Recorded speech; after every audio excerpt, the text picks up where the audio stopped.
I am K. Himaja, lecturer in EEE Department, SRRS Government Polytechnic Sirisilla.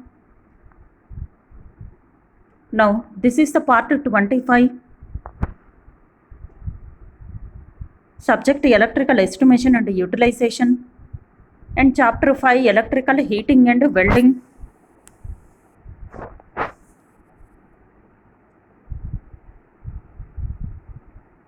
So, in the last classes, I covered the advantages of electrical heating, the requirements of good heating material, and also the materials employed for heating. This part 25 presents the 5.4 in your syllabus, that is, explain resistance heating, direct and indirect. Resistance heating, direct and indirect.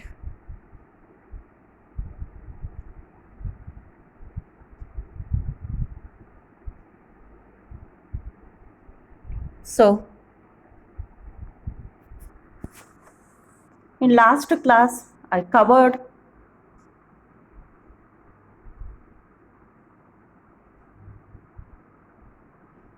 the materials for heating element,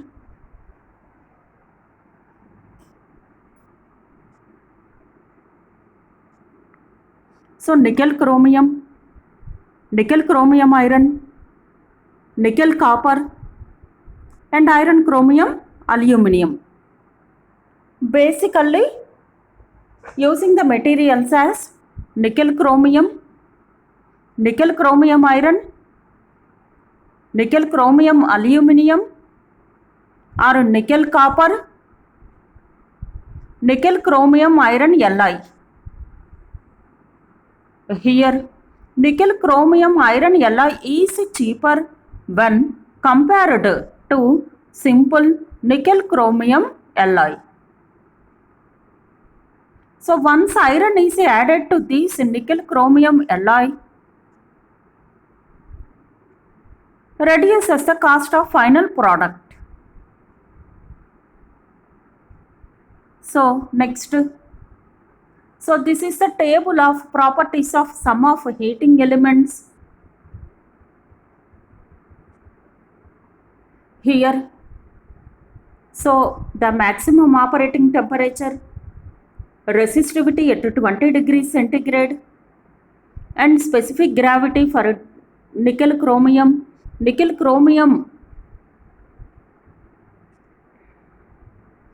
iron, nickel copper, iron chromium alloy, aluminum.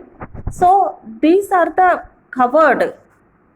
So the temperatures up to 1200 degrees C.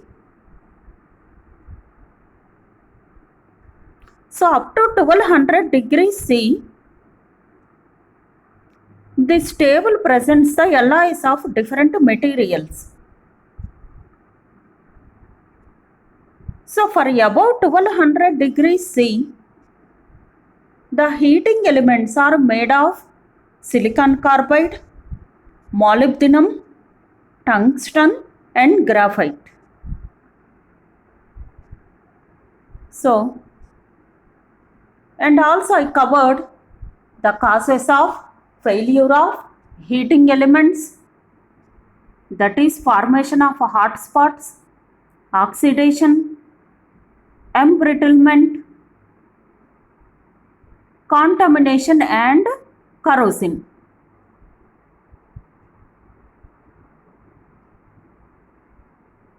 And also covered design of heating elements.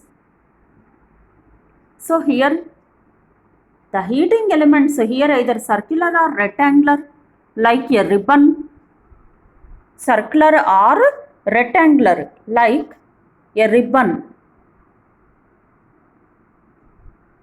So the ribbon type heating element permits the use of higher wattage per unit area compared to the circular type element. Compared to the circular type element. So I covered circular type heating element in the last class. So power equals to weak square by R watts. R means rho L by A. So power equals to weak square into pi into d square by 4 rho L. So next, according to the Stephen's law, the heating dissipation is 5.72 into 10 power 4 KE T1 by 1000 whole power 4 minus T2 by 1000 whole power 4.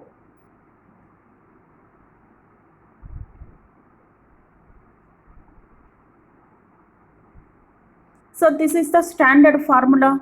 Power input equals to heat dissipated.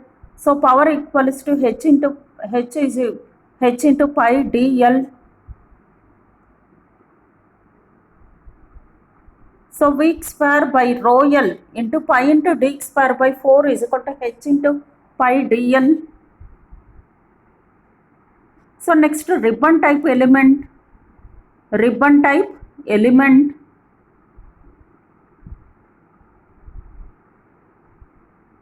So power equals to weak square by rho L into W into T. So L into W is equal to P by 2H. So these are the topics I covered in the last class. In part 24, I covered these topics. Now, so this part 25 presents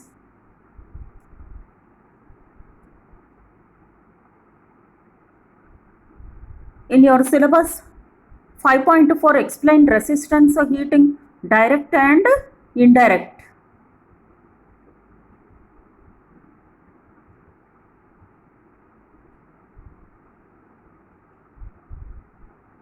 So methods of electrical heating.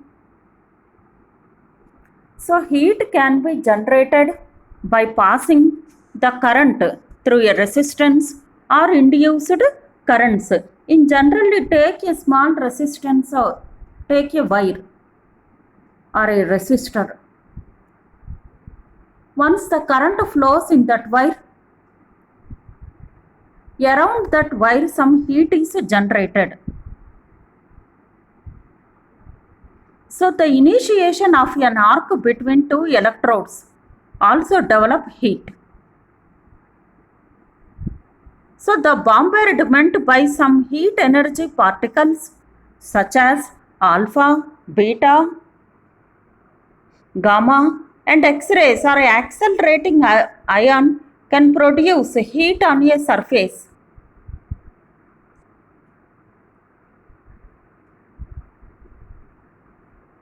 So the heat can be generated in different ways. The heat can be generated by different ways. The initiation of the arc between two electrodes and also the bombardment by some heat energy particles such as alpha, beta, gamma and X-rays like that. So the accelerating ion can produce a heat on a surface. So here these are broadly classified into two types. First one is the direct resistance heating. Direct resistance heating. So in this method, the electric current is made to pass through the charge or substance to be heated.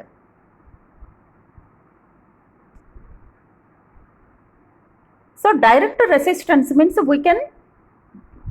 we have to get the heat directly. So a current is made to pass through the charge or substance. So the principle of heating is employed in electrode boiler. Here we are getting the heat as directly. Once the current passes through the material, the heat will be generated. Next one, indirect resistance heating. In this method, the electric current is made to pass through a wire or a high resistance heating element. The heat so developed is transferred to charge from the heating element by convection or radiation. Convection or radiation.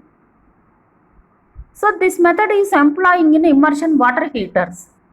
So once the current is passing through the material, through the wire or heating resistance element, wire or heating resistance element, the heat developed is transferred to charge from the heating element by convection. Already covered conduction, convection or radiation. Conduction, convection or radiation. So in convection method is generally employed in immersion water heaters. Immersion water heaters. Next one, infrared or radiant heating. Infrared or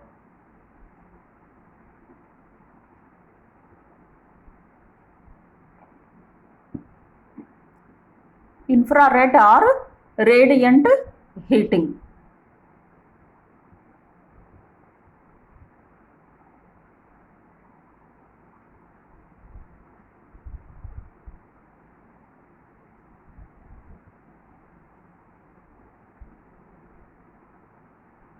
So in this method of heating, the heat energy is transferred. The heat energy is transferred from source and focused upon the body to be heated up in the form of electromagnetic radiations. So normally this method is used for drying clothes in the textile industry and to dry the wet paints on an object. So here radiant heating.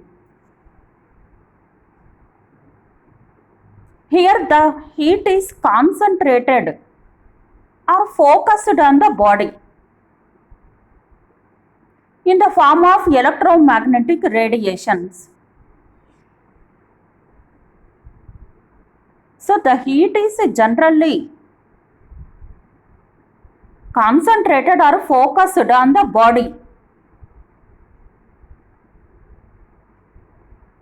So to dry the cloths using this method or to dry the wet paints of an object.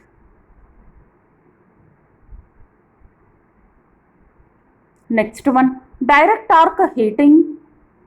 Direct arc heating. In this method, by striking the arc between the charge and the electrode or electrodes,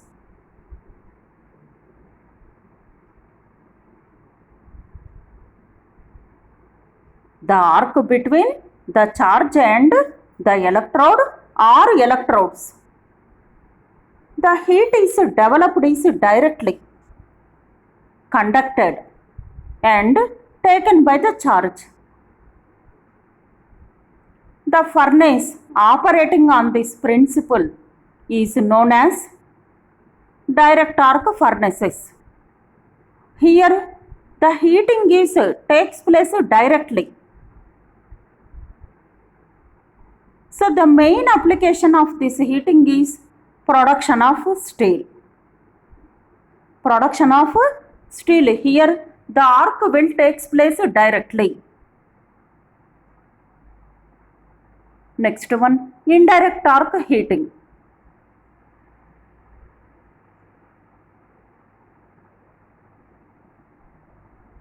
So in this method, arc is established between the two electrodes.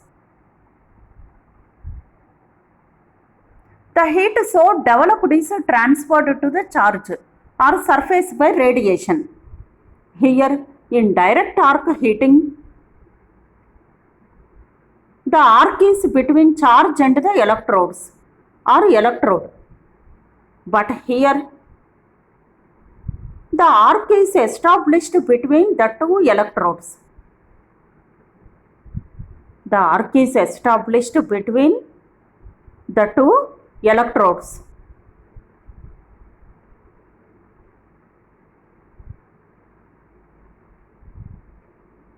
So here the furnaces operating on this principle are known as indirect arc furnace. Between two electrodes means that is indirect arc heating.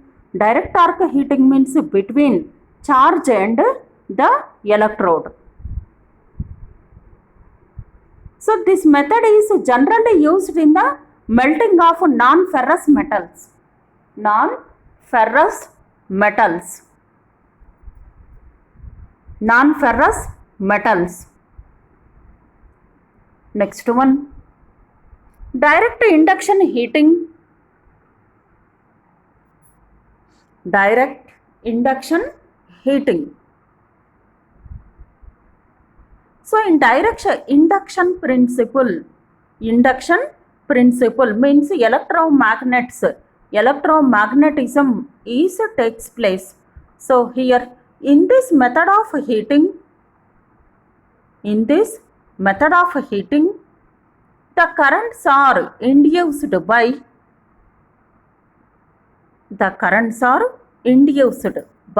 electromagnetic action in the charge. Electromagnetic action in the charge to be heated.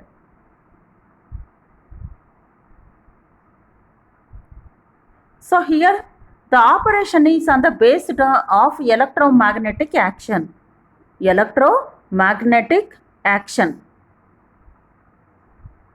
So these induced currents are used to melt the charge in induction furnace.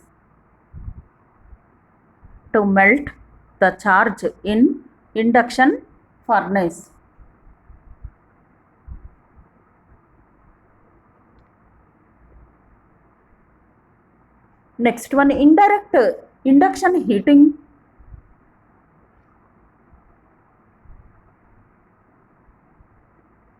So in this method, eddy currents are induced in the heating element by electromagnetic action.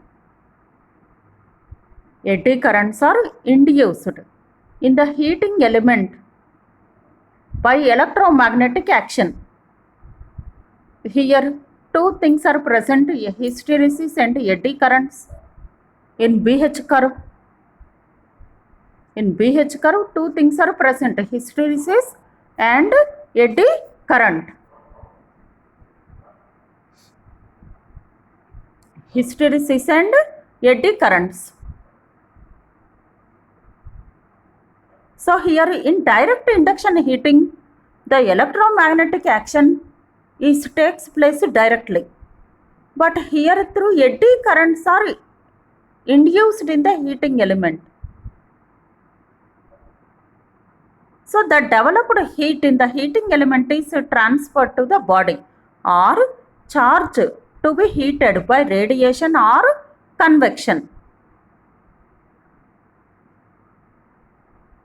So these are using in the induction furnaces used for heat treatment of metals.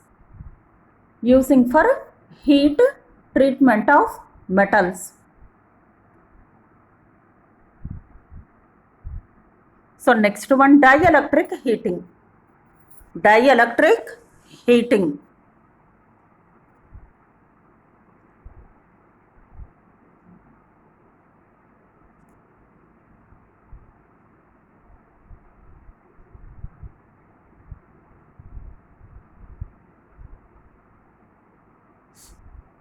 So in dielectric heating, the heat developed in a non-metallic material due to interatomic friction known as dielectric loss. So the principle of heating usually employed for preheating of plastic performs baking foundry cores, etc. etc.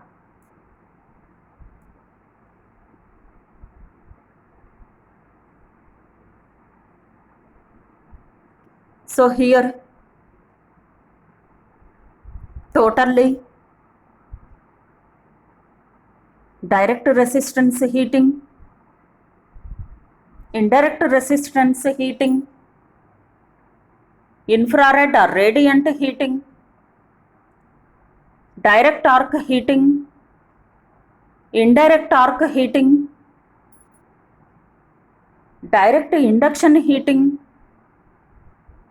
indirect induction heating, dielectric heating. Next one, resistance heating. Resistance heating. So here in your syllabus 5.4, both direct and indirect, and also in 5.5 list the industrial applications of resistance heating. List the industrial applications of resistance heating. So first of all, resistance heating.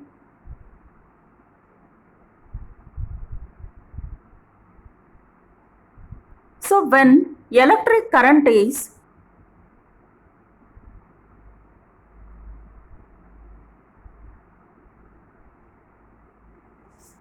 made to pass through a high resistive body or substance, a power loss takes place in it, which results in the form of heat energy. So that is, resistance heating is passed upon to the Ike-Square effect. So this method is generally using in drying, baking of potteries, commercial and domestic cooking, and the heat treatment of metals such as annealing and hardening in oven, where the wire resistances are employed for heating temperature up to about 1000 degrees C can be obtained. So the resistance heating is further classified as direct, indirect, infrared or radiant heating. Direct, indirect, infrared or radiant heating. In general, once the current passing through the element, after some time around the material some heat is developed. After some time around the material some heat is developed.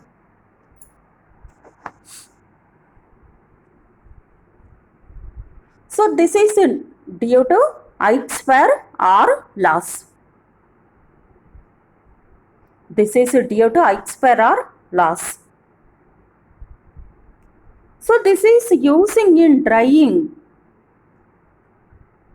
Different applications this concept is using. That is baking, commercial and domestic cooking, and different applications, annealing, hardening, like that. So again these are classified into direct, indirect, infrared or radiant. So here a direct resistance heating. First one is the direct resistance heating. In your syllabus also direct and indirect resistance heatings are present. So first one, in this method electrodes are immersed in a material or charge to be heated. So the charge may be in the form of powder, pieces or liquid. The charge may be in any form we have to take, either solid, liquid or whatever it may be. So the electrodes are connected to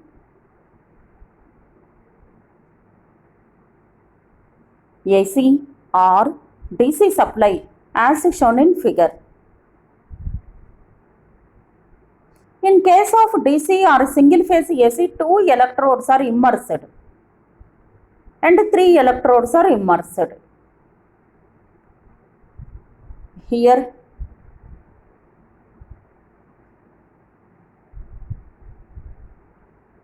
these are the 2 electrodes immersed in this material, immersed in the material and connected to these 2 electrodes to supply. These 2 electrodes are immersed in the charge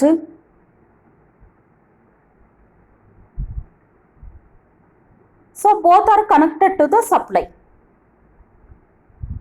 Both are connected to the supply, either AC or DC. AC or DC.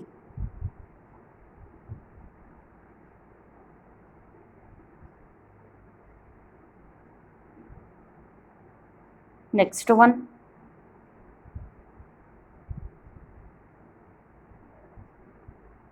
So these are immersed in the charge and connected to the supply in case of availability of 3-phase supply. 3-phase means 3 electrodes. 3 electrodes. Single phase means 2 electrodes.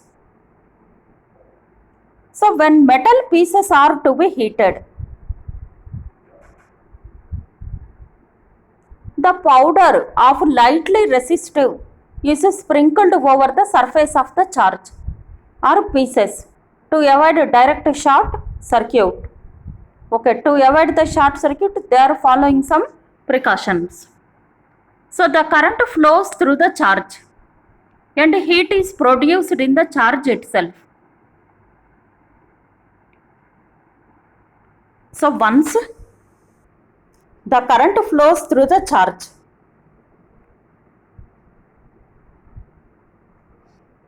and heat is produced in the charge itself. So this method having high efficiency.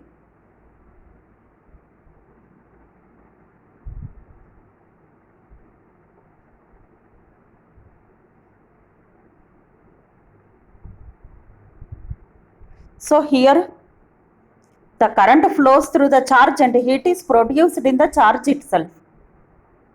So this method is very high efficiency. So the current is not available, automatic temperature control is not possible.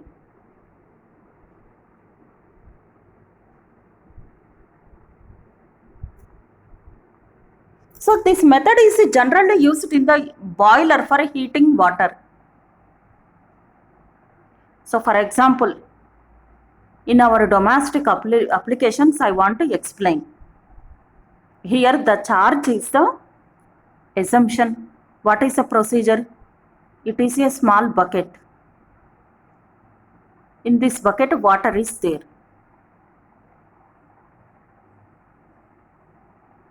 Place some electrode. Place some heater. Now connected to the supply. Once the switch is closed, the current flows through these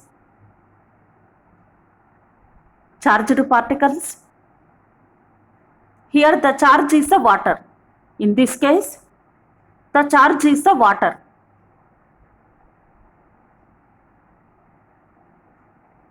And heat is produced in the charge itself. Once the current flows through the charge, the heat is produced in the charge. Means after some time, the water will become heated.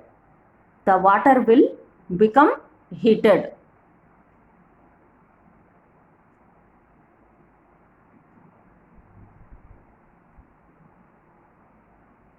So here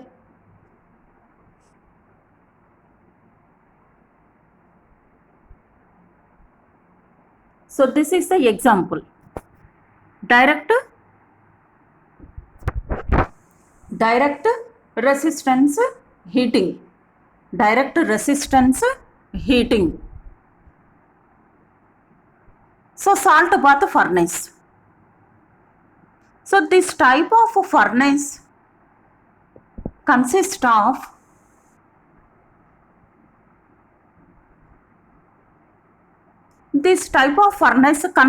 a bath and containing some salt such as molten sodium chloride and 2 electrodes immersed in it. Here using the 2 electrodes. Add some salt, not much, some salt. So such salt have a fusion point of about 1000 to 1500 degrees C, depending upon the type of salt used. So when the current is passed between electrodes immersed in the salt, heat is developed and the temperature of the salt may be increased. Here the salt they are using, once the current is passed between electrodes, the heat is developed around the salt. So such this arrangement is named as a salt bath furnace. Salt bath furnace.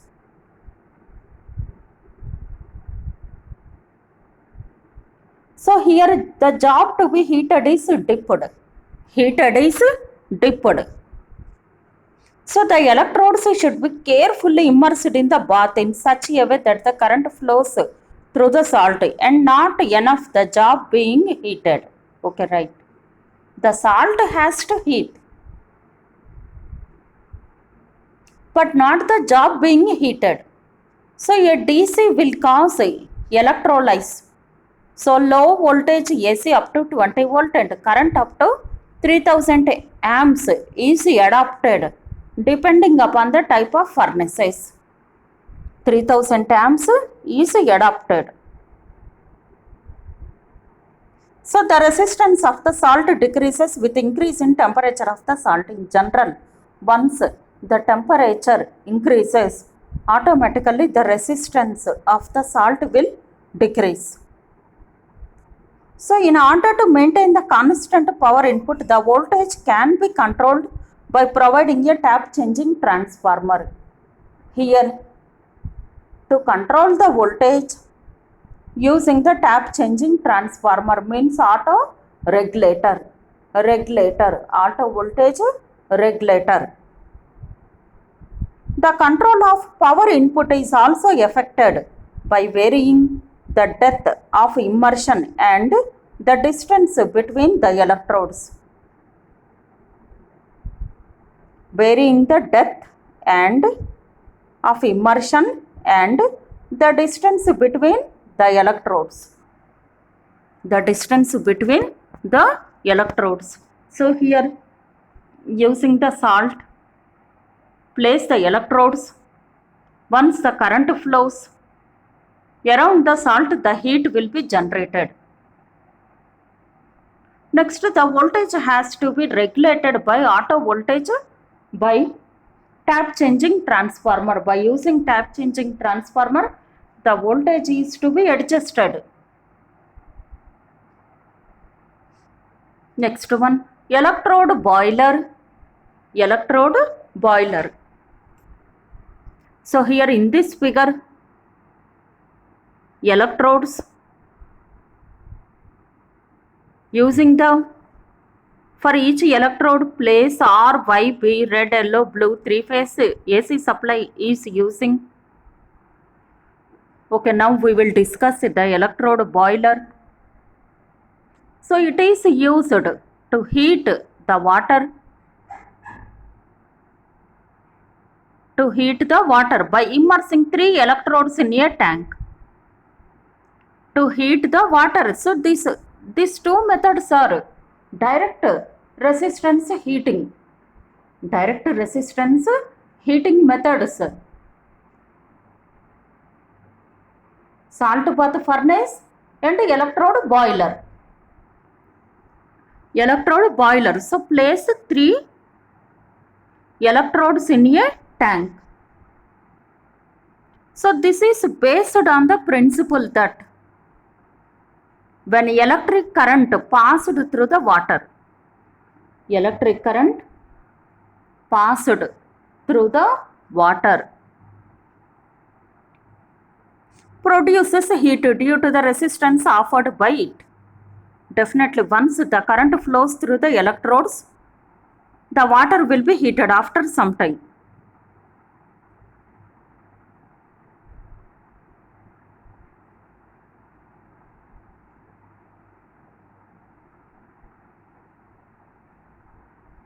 So for a DC supply, it results in a lot of evolution of H2 at negative electrode.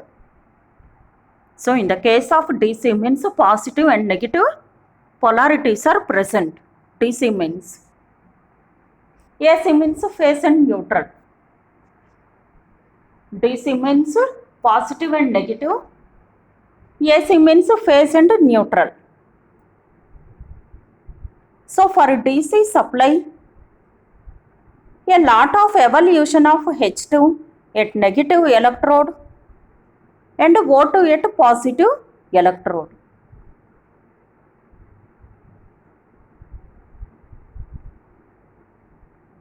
So whereas AC supply hardly results in any evolution of gas. So electrode boiler tank is earthed solidly and connected to the ground. Definitely here using the 3-phase supply. So use the ground also. So a circuit breaker is usually incorporated to make and break all poles simultaneously, and an overcurrent protective device is provided in each conductor, being an electrode employed in salt bath furnace and electrode boiler for heating water. In generally some breakers, ground, earthing, isolator, these all are the precautionary devices using. Any fault occurs once any fault occurs in the circuit, automatically the isolator will isolate the circuit from the main supply. The circuit breaker breaks the circuit, breaks the device, and protects the whole equipment. So these are the precautionary things. Next one, indirect resistance heating. Indirect resistance heating.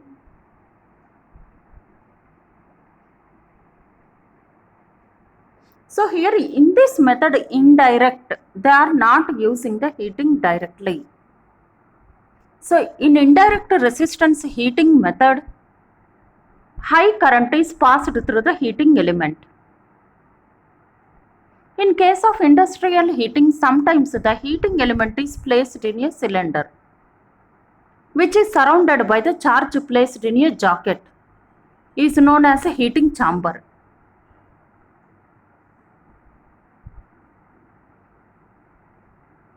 So in this figure, around the charge, some heating element is placed. So the heat is proportional to the power loss produced in the heating element. The heat is proportional to the power loss, I square R.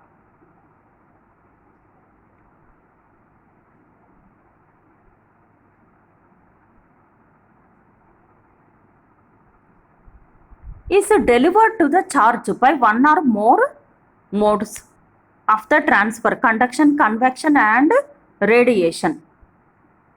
So this arrangement provides uniform temperature and automatic temperature control.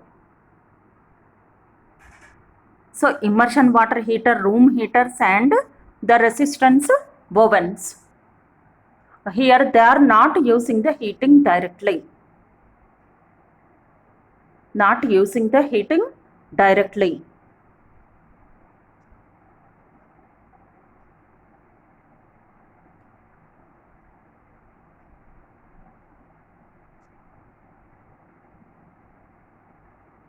Because the heating element is placed in the, here this is a heating element, placed in the cylinder, placed in the cylinder.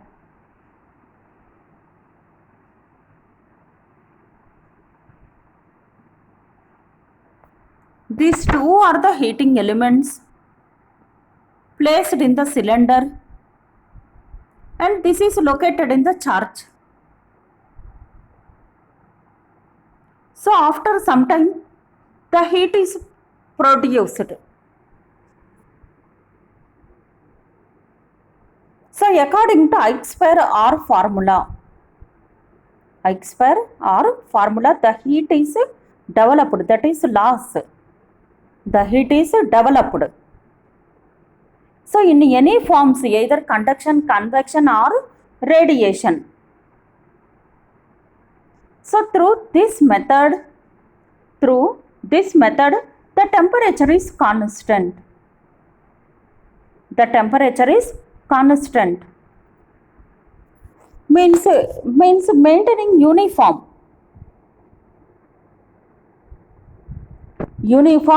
temperature will maintain. So using in domestic immersion water heater, ovens, like that.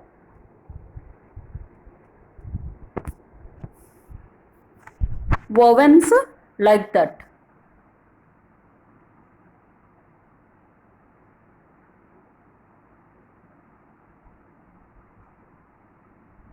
So resistance ovens.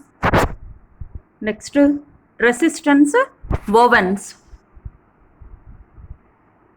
Here resistance ovens. Next one is the resistance ovens.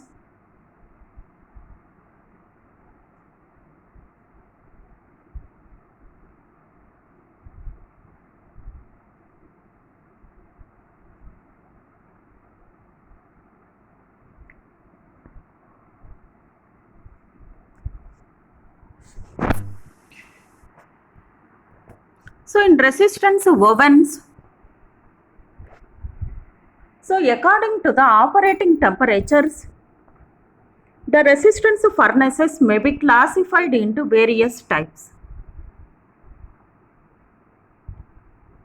According to the operating temperatures, for some applications required very high temperature, and some applications requires nominal, and some applications require below nominal temperatures. So low temperature heating chamber with the provision for ventilation is called as oven. So for drying, varnish coating, the hardening of synthetic materials and commercial domestic heating, etc., the resistance ovens are employed. In generally all of our domestic applications, we are using the ovens. So the operating temperature of medium temperature furnaces is between 300 degrees C to 1050 degrees C. And also these are employed for the melting of non-ferrous metals. So the operating temperature is between 1050 degrees to 1350 degrees C.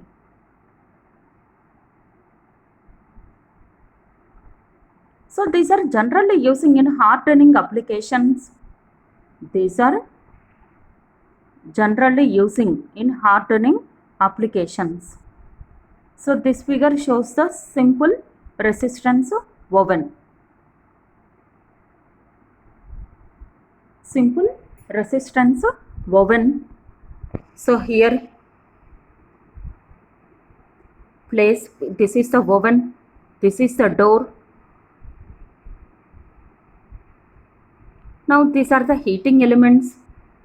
insulating material means to avoid the short circuits. Next, refractory material, opening for conducting control atmosphere. Here this is the knob for control conducting atmosphere. So in resistance ovens consist of a heating chamber in which heating elements are placed. So the inner surface of the heating chamber is made to suit the character of the charge and the type of furnace or oven. So the efficiency and losses of resistance ovens.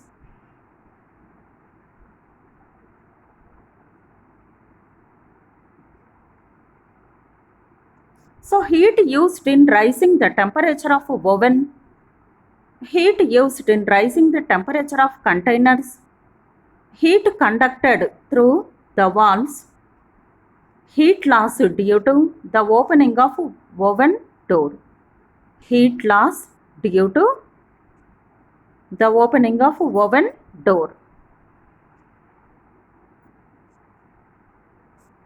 So first point, the heat required to rise the temperature of oven to desired value can be calculated by knowing the mass of refractory material.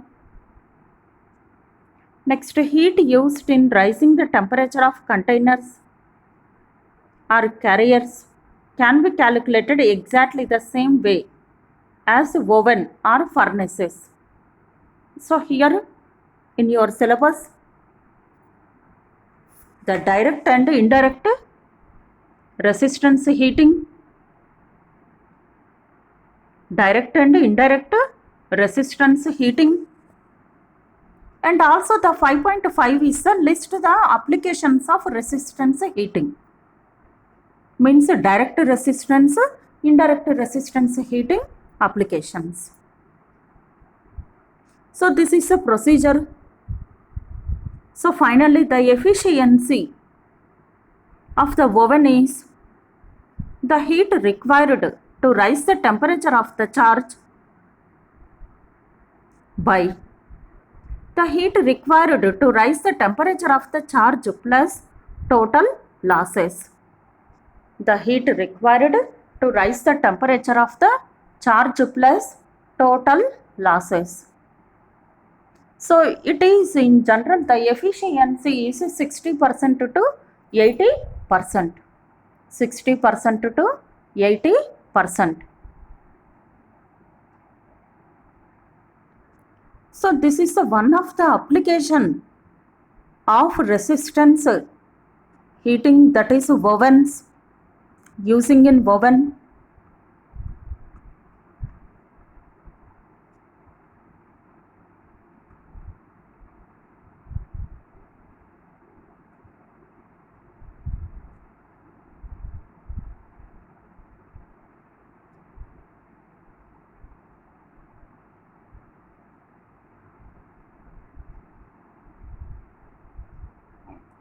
So I covered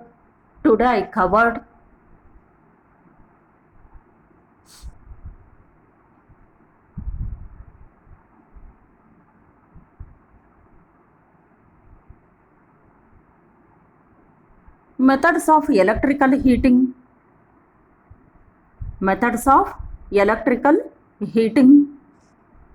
direct resistance heating, indirect resistance heating, infrared or radiant heating, direct arc heating, indirect arc heating, direct induction heating, indirect induction heating, and dielectric heating. Again in resistance heating I covered the classification, means direct resistance heating, indirect resistance heating, infrared or radiant heating. Again in direct resistance heating, using the two electrodes I explained. One is the salt bath furnace and electric boiler I covered. salt bath furnace and electrical boiler I covered.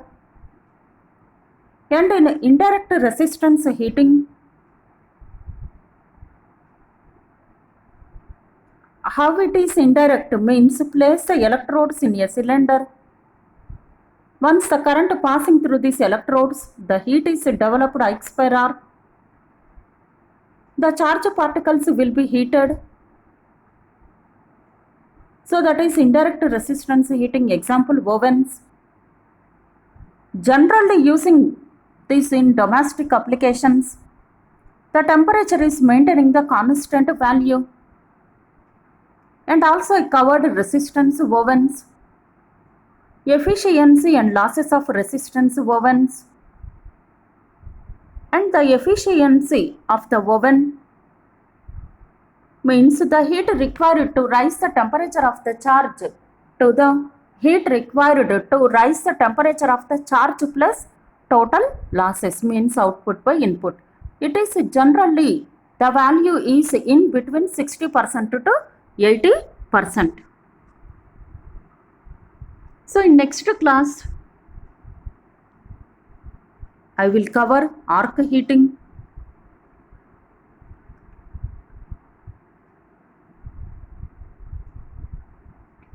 The salient features of carbon and graphite electrodes like that.